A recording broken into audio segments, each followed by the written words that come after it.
Picture this. It's 3 in the morning. You're lying in bed, staring at the ceiling, and your phone is face down on the nightstand because you're too scared to pick it up and check your bank account. You already know what's in there. Maybe $200, maybe $47, maybe less. And somewhere in the back of your brain, there's this quiet, terrifying voice that keeps whispering the same question over and over. What if something goes wrong? What if the car breaks down? What if you get sick?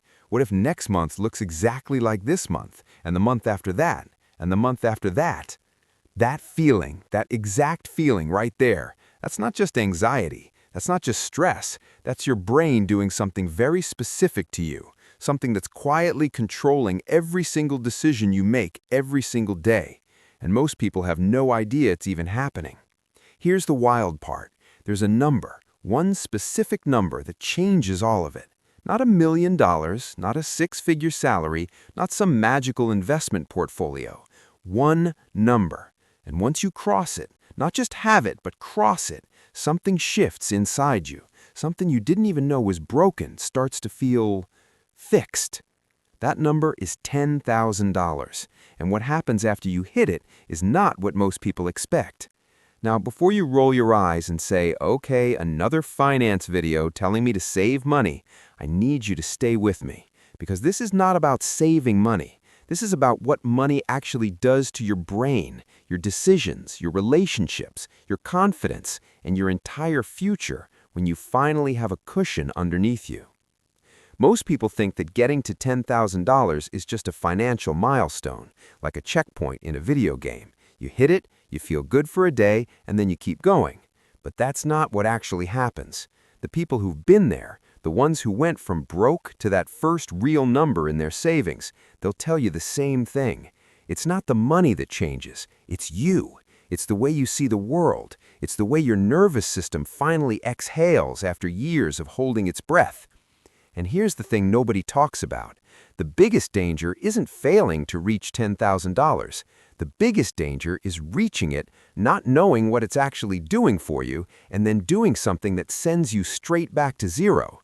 We're going to talk about that too, because that trap, it gets more people than you think. Everything changes after 10K, and I mean everything.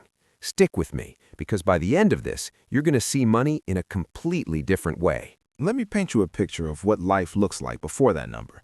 And I want you to be honest with yourself. How much of this sounds familiar? You wake up on a Monday morning, you've got work, but before you even think about breakfast, your brain is already running the numbers. Rent is due in 11 days, your credit card minimum is $85, you've got maybe $310 in checking. Your gas light came on yesterday and you've been ignoring it because filling the tank feels like a luxury right now. Not a necessity, a luxury. That's where you are. You go to the grocery store and you do this thing that broke people do that nobody ever talks about. You pick up an item, you look at the price, and then you do quiet math in your head.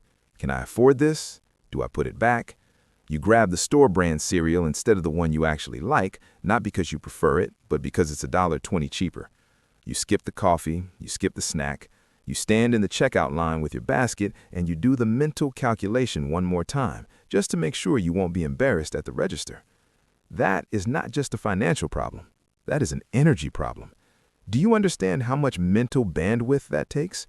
Every single day, your brain is running these tiny calculations, managing micro decisions, navigating small fears, and that has a cost, a real, measurable, invisible cost. Think about it. When was the last time you made a big decision, a career move, a relationship choice, a creative risk, without money being somewhere in the back of your mind, quietly pulling at you? When was the last time you said yes to something amazing without immediately doing the math on whether you could actually afford to? When was the last time you felt truly, completely free? That's the life before the number. That's what most people are living right now, today, and they've accepted it as normal. They think this is just what being an adult feels like. It's not. It doesn't have to be. Here's the concept I want you to really absorb. Not just understand, absorb. There are two modes your brain can operate in. Financial psychologists actually study this, and the research is fascinating. The first mode is called scarcity mode. The second is abundance mode. And the switch between them? It's not about being rich. It's not about mindset journaling or positive affirmations. It's about having a specific amount of buffer, a cushion that tells your nervous system you are safe. $10,000 is, for most people, that switch. Now, you might be thinking, okay, but $10,000 isn't that much money. And you're right. In the grand scheme of life, it's not a fortune. It won't buy you a house, it won't retire you. But here's the secret that the financial world doesn't package in a nice headline. $10,000 isn't about what it buys you, it's about what it removes. It removes the fear. It removes the calculation at the grocery store. It removes the 3 a.m. ceiling stare. And when those things disappear, when that constant low-level hum of financial terror goes quiet, your brain starts doing something remarkable. It starts thinking forward instead of backward. It starts seeing opportunity instead of threat.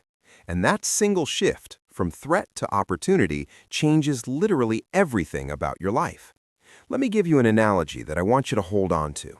Imagine you're trying to push a giant boulder up a hill. The ground is muddy, it's raining, and your shoes have no grip. Every step forward, you're also fighting to not slide backward. You're using 90% of your strength just to stay in place. You barely have anything left over for actually moving forward. Every muscle in your body is in survival mode. That's what being broke feels like. Not because you're weak, not because you're lazy, but because the terrain is working against you. Every financial emergency, the flat tire, the medical bill, the broken phone, is like the mud getting deeper. And you keep pushing, and you keep slipping, and you wonder why you can't seem to get ahead. Now, imagine someone slides a small wooden wedge under that boulder. Just a wedge. It doesn't move the boulder for you, it doesn't carry it, but it stops the backward slide. Suddenly, you don't have to fight just to stay in place anymore. Suddenly, you can actually push forward. Your muscles aren't in emergency mode. Your footing is stable. And the hill? It doesn't get easier, but you get more powerful because now your energy is going toward progress instead of survival. $10,000 is the wedge. That's it. That's the whole metaphor. It doesn't move your life for you, but it stops the backward slide, and that changes everything about the climb.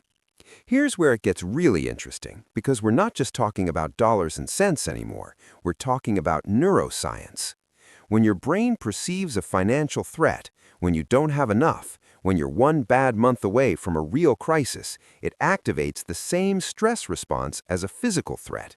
Your cortisol spikes. Your amygdala, the fear center of your brain, lights up like a pinball machine. And here's the brutal part. When your amygdala is running the show, your prefrontal cortex, the part of your brain responsible for logic, creativity, long-term thinking, and good decision-making, goes offline. Broke isn't just a financial state, it's a cognitive state. When you're in financial survival mode, you literally cannot think as clearly. You cannot plan as well. You are more impulsive, more reactive, more short-term focused. Not because you're a bad person, not because you're not smart, but because your brain is physically operating in a different gear. This is why the rich keep getting richer. Not just because they have more money, but because having money allows their brains to function better, to think longer, to wait for better deals, better jobs, better opportunities. The playing field isn't level because the brains aren't operating at the same level. But here's the hope, and this is the part I really want you to feel. The moment you build that cushion, the moment your brain stops perceiving a constant threat, the cortisol drops, the amygdala quiets down, the prefrontal cortex comes back online, and suddenly you start making better decisions. Not because you studied harder, not because you're a different person, because your brain is finally allowed to function the way it was designed to. That's not a metaphor. That's literally what happens inside your head when you hit $10,000. Let me show you the numbers, because this is where it gets undeniable. The average unexpected expense in the United States, a car repair, a medical bill, a home appliance breaking down, is somewhere between $1,000 and $3,500. That's the number that derails most people. Not a catastrophe, not a disaster, a normal, predictable, completely average life event. If you have $0 in savings when that hits, here's what happens. You put it on a credit card, let's say $2,000 at 24% interest, which is pretty standard for most credit cards right now. If you pay the minimum payment of around $50 a month, it takes you over 5 years to pay that off, and you end up paying close to $1,400 in interest alone. So a $2,000 emergency costs you $3,400, and that's if you don't miss a payment. That's if nothing else goes wrong in those 5 years. Now let's say you have $10,000 in savings. Same emergency hits, you pull $2,000, you pay it, it's over.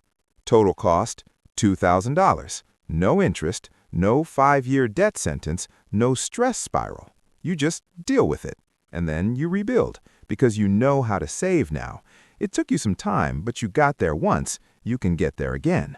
The difference in cost between those two scenarios is $1,400. The difference in stress? Incalculable. The difference in your mental clarity for the next 5 years? Priceless. And here's the compounding effect nobody thinks about. The person with zero savings drowning in credit card interest is also probably not investing. They're not putting money into a retirement account or an index fund because survival comes first. But the person with $10,000 saved, they start investing $200 a month at a 7% average annual return, which is historically very conservative. That $200 a month over 30 years turns into $243,000 from $200 a month because they had the stability to start. One moment of reaching $10,000, 30 years of compounding, $250,000. That's the math behind the magic. That's why this number matters so much. Now let's zoom out, because this isn't just about savings accounts and interest rates. This is about your whole life. Think about your career. When you're broke, you can't afford to take risks. You can't quit the job you hate because you need the next paycheck. You can't take a week off to interview somewhere better because you can't lose the income. You can't say no to overtime you didn't want because every dollar counts. You are stuck. And that stuckness, it follows you home.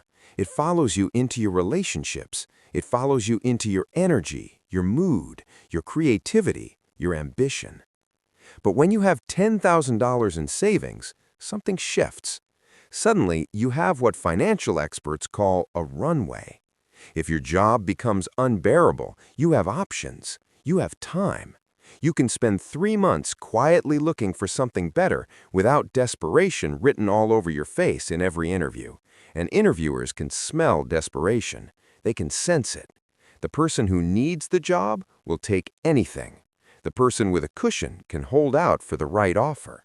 Those are two completely different negotiating positions. Think about relationships. Financial stress is one of the leading causes of conflict in partnerships, not disagreements about values, not fundamental incompatibility, money, or more specifically, the fear of not having enough of it. When that fear goes quiet, you show up differently. You're less reactive, less short-fused. You stop taking the stress of the bank account out on the people you love. You start being present again. Think about your health. When money is tight, health often gets deprioritized. You skip the doctor because of the copay. You eat cheaper, less nutritious food. You don't join the gym. You carry stress in your body, in your sleep, in your immune system. With financial stability comes the very basic ability to take care of yourself, which sounds simple, but it cascades into everything. This is the thing that surprises people most when they finally get to $10,000. They expect to feel richer. Instead, they feel lighter, like a weight they'd been carrying so long they forgot it was there. Suddenly, it's gone. Here's one of the most profound things that changes after 10K: the way you see opportunity. When you're in scarcity mode, every opportunity that requires risk looks like a threat. Someone invites you to invest in something. Threat. A friend pitches a business idea. Threat. A job offer comes with a small pay cut but massive upside potential. Threat. You can't afford to be wrong, so you can't afford to take chances. Your entire decision-making architecture is built around not losing, which means you rarely give yourself a chance at winning. But after 10K, something fascinating happens. The same opportunities start looking different. Because now you have a floor. You have a safety net. If something goes wrong, it won't destroy you. It won't send you into a spiral. And that changes your tolerance for risk. Healthy risk, calculated risk, the kind that builds wealth, builds careers, builds lives. You start thinking about investing, not with panic, not with gambling energy, but with patience. You put $100 into an index fund, then $200. You learn, you wait, you let time do the heavy lifting. You stop seeing the stock market as a casino and start seeing it as a slow, steady machine that builds wealth for people who are patient enough to let it work. You start saying yes to opportunities you would have said no to before. Not recklessly, but thoughtfully. Because now, saying yes feels survivable, even if it doesn't work out. And that shift from I can't afford to fail to I can survive a failure, that is the mindset that separates people who stay stuck from people who build something extraordinary. Okay, I have to stop here because there's something critical I need to tell you. And a lot of people skip past this part, which is why they hit 10K and end up back at zero within 6 months. The most dangerous moment in your savings journey is right after you hit a milestone, not before, after. Because here's what happens, and be honest if this sounds familiar. You work hard, you sacrifice, you save, you hit $10,000, and you feel, maybe for the first time in your adult life, actually secure, actually proud. And then your brain, which has been deprived and restricted for so long, starts whispering to you. You deserve this. You've been so disciplined. One trip won't hurt. That new phone is only $1,200. You can rebuild it. And so you spend. Not all of it, but some of it. And then a little more. And then life happens. A car repair, a medical bill, that exact emergency we talked about. And suddenly you're at $4,000, and then $1,500, and then you're back to zero. And the whole psychological structure that 10K built in your brain collapses with it. This is what I call the celebration trap, and it catches people at every milestone. 10K, 50K, 100K. The moment of achieving the goal becomes the moment of destroying it. The way you avoid it is by deciding, before you hit the number, what happens after. You decide, this 10K is untouchable. It's not a reward fund. It's not a vacation account. It's a foundation. It's the floor of your financial house. And once you decide that, once you treat it like a line you simply do not cross, it starts to compound into 15K, into 25K, into a life you didn't think was possible for someone like you. Also, let me warn you about something else. When you start feeling secure, you'll be tempted to make big moves too fast, investing all your savings into one stock someone told you about, loaning money to people because you finally feel like you can afford it, upgrading your lifestyle, the apartment, the car, the wardrobe, before you've actually secured your foundation. These are all traps, beautiful, seductive, very expensive traps. The rule is simple. Grow first, reward second, always. Here's the deepest truth in this entire video, and I need you to really sit with it. When you get to $10,000 in savings, you don't just cross a financial line, you cross an identity line. You become a different kind of person, not because the money makes you better than anyone else, but because the process of getting there required you to become someone specific. Someone who delays gratification, someone who makes intentional choices, someone who says no when no is the harder option, someone who builds instead of just survives. And that person is dangerous in the best possible way, because once you've proven to yourself that you can build something from nothing, once you know in your bones that discipline is something you're capable of, you stop waiting for life to hand you things. You start building them. You start looking at financial education differently. It stops being something other people do and starts being something that applies to you specifically, right now. You read books, you watch videos, you ask questions, you stop being embarrassed about what you don't know and start getting curious about what you could learn. Your relationship with money fundamentally changes. Money stops being this terrifying, scarce, always just out of reach thing and starts being the tool, a language, a system you can actually learn to speak. And once you start speaking it fluently, you start to understand how the people who have wealth actually built it. And you realize it wasn't luck. It wasn't inheritance. For most of them, it was this exact process, one decision at a time, one boundary at a time, one sacrifice at a time, until the compound effect of 1,000 small choices became a life that looked, from the outside, like overnight success. The $10,000 isn't the destination, it's the proof.